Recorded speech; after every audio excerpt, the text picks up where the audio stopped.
Le Rêvorama vous est présenté par Rêve Connecté, Entreprise enchantez vos expériences connectées. et Souvenirs Connectés. Écrivons et partageons votre histoire et vos mémoires.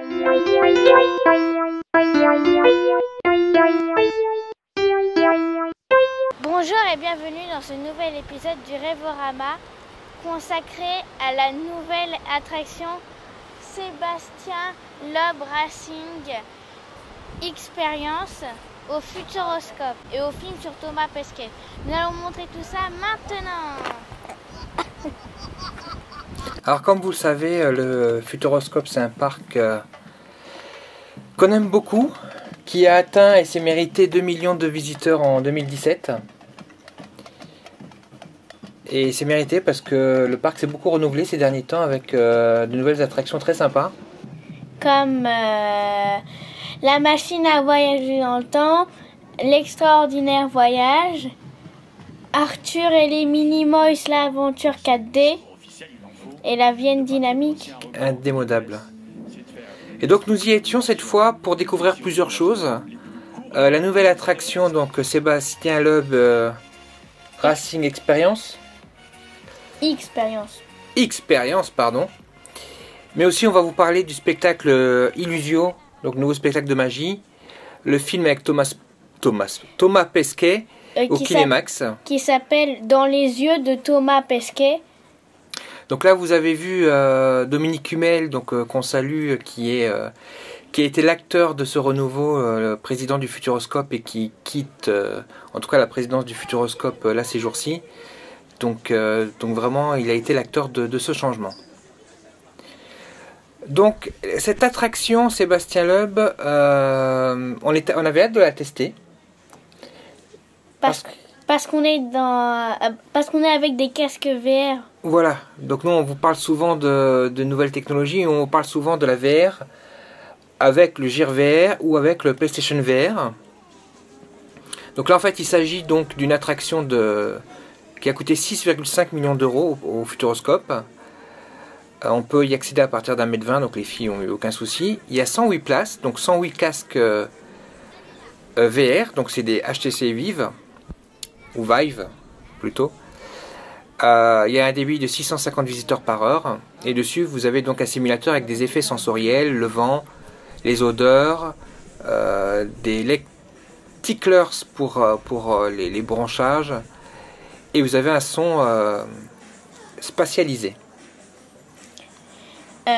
Par contre, on a beau avoir les meilleurs sièges qui mettent des effets, et on n'a pas l'impression d'être dans une voiture. Oui, alors il y a eu plusieurs problèmes. Alors on va dire que quand on a un casque VR à la maison et qu'on retrouve un casque VR déjà du même type dans un parc à thème, pour nous en fait c'est la même chose, il y a les mêmes problèmes, il faut le mettre sur le visage, c'est lourd, et c'est pas forcément adapté au visage, il faut le régler, etc. Il y a les questions d'hygiène, et en plus on voit bien que l'image est pixelisée. Oui, et puis c'est censé être un film en 6K, par contre on voit pas trop que c'est en 6K, et il y a eu d'autres problèmes, parce que la file d'attente la première fois qu'on l'a fait, elle était ultra longue, mais bon ça c'est normal, et alors que la deuxième fois elle était pas longue du tout, mais on sait pas ce qu'il faisait dans la salle d'à côté, on pouvait plus avancer dans la file d'attente. Alors oui effectivement, donc alors là bon, c'était un jour un peu spécial parce que c'est la journée presse, donc les gens prenaient des photos, donc c'était un peu plus long que d'habitude. Mais tout de même, c'est vrai que c'était assez long. On a fait 1h20 d'attente. Et donc, c'est vrai que j'ai une petite crainte sur le début de l'attraction. D'ailleurs, il y avait vraiment Sébastien Loeb. Oui, on l'a vu là sur les images, il y avait vraiment Sébastien Loeb, il était là. Et dans la file d'attente, donc c'est une file d'attente qui est plutôt... Alors, après l'extraordinaire voyage, après Arthur, après les lapins crétins, on revient un peu en arrière, je trouve, pour le Futuroscope. C'est pas une file d'attente qui est au même niveau. Oui, le seul truc spécial, c'est que des fois, il y a des boutons qui illuminent des trucs. Et puis il y a aussi la poupée de cire de Sébastien Loeb, qui vient d'ailleurs qui a été offert par le Musique Rêvin. Donc c'est une petite interaction, un petit clin d'œil de la Compagnie des Alpes donc mais sinon c'est une file d'attente qui est très pauvre, assez pauvre. Alors il y a un petit pré-show. Ouais, par contre, il y a eu des problèmes dans le pré-show. Hein, parce que, en fait, sur les écrans, il y a une fausse chaîne de télévision. Et en fait, après qu'elle est passée, on est censé nous expliquer comment ça va se passer. Et après, à chaque fois, ils nous ont fait attendre un petit peu avant de pouvoir entrer dans la salle où il y a les casques VR. Et du coup, à chaque fois, les écrans, ils recommençaient à mettre la fausse chaîne de télé. Ouais, je pense que c'était surtout lié au fait qu'on était vraiment les premiers jours et que il fallait caler tout ça et c'était certainement un bug. Mais c'est vrai que s'il y a une cassure dans le rythme entre le film et le moment où on rentre dans l'attraction, du coup on n'est plus dedans et c'est dommage, donc il faut que ce soit plus rapide, ça c'est clair. Donc pour en revenir au film, donc on disait quand on a un casque VR à la maison on connaît les problèmes, on a vu que c'était un peu pixelisé. Tu as parlé de film en 6K, effectivement je pense que si la captation, le film qu'ils ont fait avec Sébastien Loeb était bien en 6K, le rendu dans le casque n'est pas en 6K, quoi, c'est impossible. Quand on a fait l'attraction d'Animal Kingdom, Flight of Passage d'Avatar, on voit bien la qualité d'image et c'est incomparable. Donc pour moi, c'est bien de mettre la VR au cœur comme ça du parc, c'est complètement dans le thème du Futuroscope, mais je pense que les casques sont pas encore au niveau nécessaire pour ça. Et alors il parlait effectivement que c'était un gros investissement, mais qu'ils pouvaient éventuellement changer de film et tout pour renouveler l'attraction. Et moi je crains que s'ils font ça, ils vont être obligés de toute façon dans quelques temps de changer aussi tous les casques, parce qu'il faudra les mettre à jour et avoir quelque chose de plus grande qualité, ce qui aura des mises à jour forcément. Donc voilà, je suis un peu une crainte là-dessus. Parce que quand c'est pixelisé, on n'est pas entièrement dans le film. Alors je veux bien que tous ceux qui étaient présents, ils connaissent pas forcément la VR, c'est la première fois qu'ils essaient les casques. Il y a beaucoup de visiteurs qui vont le tester pour la première fois.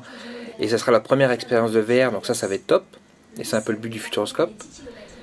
Mais je trouve qu'au niveau de l'expérience, rien que le film déjà, le fait que ce soit pixelisé, c'est déjà un problème. Et tu parlais des simulateurs, donc ils disent que c'est des simulateurs dernier cri. Moi je pense pas que ce soit les sensations qu'on a dans une voiture qui roule comme ça. On n'était même pas attachés. Ouais, on n'avait pas de ceinture, donc déjà ça prouve un petit peu que c'est doux, parce que dans une voiture on s'attache. Et il y a moins de sensations que dans la Vienne dynamique quand même. Oui, d'ailleurs, le but de l'attraction, c'est t'es assis sur ton siège avec ton casque VR sur la tête et les écouteurs au-dessus des oreilles. Et dans la main, tu tiens une fiole. Et à un moment donné, ça va commencer. Il faut juste tenir la fiole et après ça commence. Mais en fait, c'est un peu comme si tu regardais un film. Parce que le seul truc de spécial que tu fais, c'est tenir la fiole. Parce que d'ailleurs, la deuxième fois, ma fiole, elle marchait pas. Elle était HS, c'est ce qu'il y avait marqué dessus. Elle était toute molle, elle marchait pas du tout. Ils voyaient même pas que je la tenais, elle bougeait même pas. Et en fait, ça m'a pas gêné du tout parce que ça n'a rien changé. Mais ce qui est bien par contre avec l'idée de la fiole, c'est qu'il y a deux moments où c'est un peu psychédélique parce qu'on est comme drogué par ce qui se dégage de la fiole. Et du coup, ça fait un côté psychédélique avec une odeur et tout. Et ça, je trouve par contre, c'est une très bonne idée. Ça, c'est assez fun et j'ai bien aimé. Oui, mais j'ai trop l'impression de regarder un film. Donc, voilà, pour les sensations. Moi j'aurais vu quelque chose de plus interactif à la Eagle Flight par exemple, le jeu qu'on a testé récemment sur PlayStation VR. En plus c'est un jeu Ubisoft, donc Ubisoft c'était aussi les lapins crétins, donc ils auraient pu continuer avec Ubisoft. Et en fait c'est un jeu où on aurait pu par exemple être en réseau avec les autres et avoir une mission, parce que là c'est vrai que faire autant d'attente pour 177 secondes c'est quand même assez dommage. Et j'aurais bien vu quelque chose d'un peu plus long, pas beaucoup plus long, quelques minutes, et avec quelque chose de plus interactif, tu vois ce que je veux dire? Oui. Avoir une mission et se battre contre les autres. Un peu c'était interactif ce qu'il y avait avant à la place. Le 8e continent. Donc voilà pour cette attraction, vous testerez, vous nous direz ce que vous en pensez. On espère qu'elle évoluera dans l'avenir. Donc là on voit les images du film donc, au Kinemax, le nouveau film. Sur Thomas Pesquet. Sur Thomas Pesquet, donc le Kinemax, donc c'est un écran de 600 mètres carrés avec IMAX laser 4K, donc le top du top. Et donc on a vu un film de 25 minutes sur Thomas Pesquet. Donc il était dans l'espace, enfin je vous la refais pas, vous savez. Qu'est-ce que tu as pensé du film, Léopoldine? Bah, il était bien, il était intéressant, mais à un moment donné, j'avais envie de m'endormir parce que bah il y a longtemps où ça parlait pas, on voyait le gars faire des choses et c'est tout. Bah, c'est assez contemplatif. T'es pas la première à me dire que tu t'assoupissais au Kinemax, et d'ailleurs ça m'est déjà arrivé sur d'autres films par le passé. C'est vrai, quand on passe une journée au parc d'attractions, et ça peut être assez fatigant, et quand on arrive au Kinemax et on commence à regarder un film, c'est vrai qu'on peut avoir tendance à se relâcher un peu et à s'endormir. Mais le film est plutôt joli, il est commenté par Marion Cotillard, il y a des belles images. Alors moi j'ai trouvé ça très sympa, ça dure 25 minutes. Moi je pense qu'il faut absolument le voir. Puis c'est d'actualité. Et puis j'avais raison, ça s'appelle Dans les yeux de Thomas Pesquet. Oui. J'ai appris des choses aussi, donc c'est sympa. On a aussi vu le nouveau spectacle de magie, Illusio. Donc en fait c'est la suite de Imagique, donc toujours avec Bertrand Lotte. J'ai bien aimé le début et la fin d'ailleurs. C'est avec l'utilisation de drones et d'effets spéciaux assez sympas qu'on voit un peu là. Je trouve que c'est très cool. J'ai bien aimé. Après, au milieu voilà, on le voit là, au milieu du spectacle, il y a un côté un peu interactif avec les enfants et puis avec des adultes qui se font passer pour des enfants de 2 ans. Voilà. Bon, la mécanique c'est un peu la même dans cette partie du show que sur le précédent spectacle. Pour rire un peu et des fausses interactions avec le public. Mais c'est très intéressant à voir, je vous le conseille. Et là c'est un autre spectacle, Drone Academy, et là malheureusement on n'a pas pu le voir. On n'a pas pu y être parce que la salle a été utilisée pour la conférence de presse, et je le regrette vraiment parce que j'aurais vraiment voulu voir Drone Academy. Donc la prochaine fois qu'on vient au Futuroscope, j'espère que le spectacle sera encore là. Parce que je suis très intéressé par l'utilisation des drones au sein d'un parc. Pour les spectacles notamment. On sait que ça se fait à Walt Disney World. L'extraordinaire voyage, donc enfin on l'a refait une deuxième fois.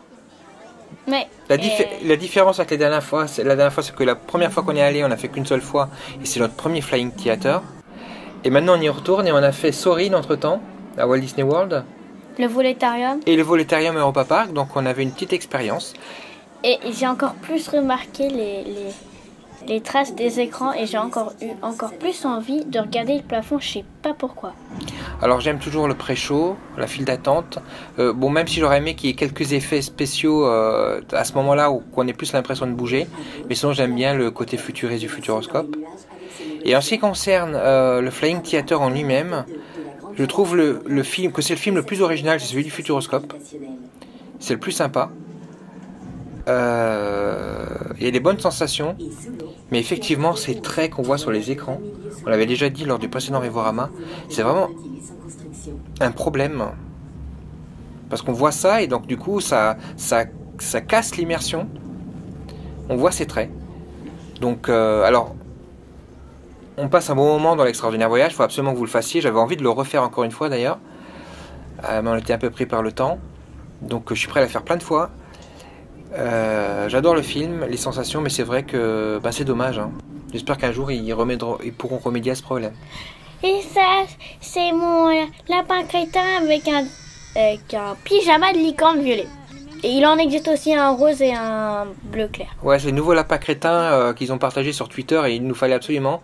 Comme ça, le lapin crétin licorne est juste à côté de notre lapin crétin César avec son caddie.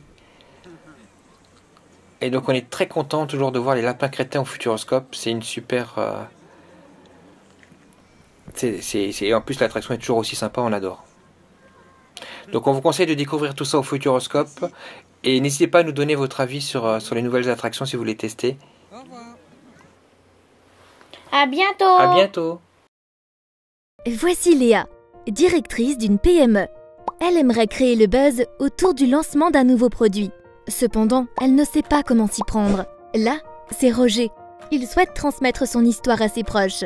Mais Roger est perdu face aux nouvelles technologies. Enfin, nous avons Margot, maman de 2 petites filles.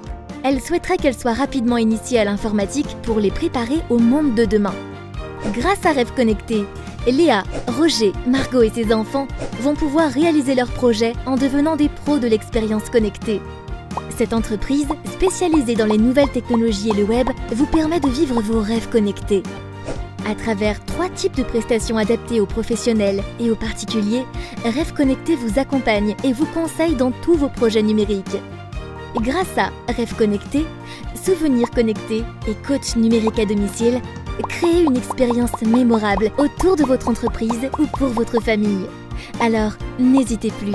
Contactez Rêve Connecté et demandez votre devis.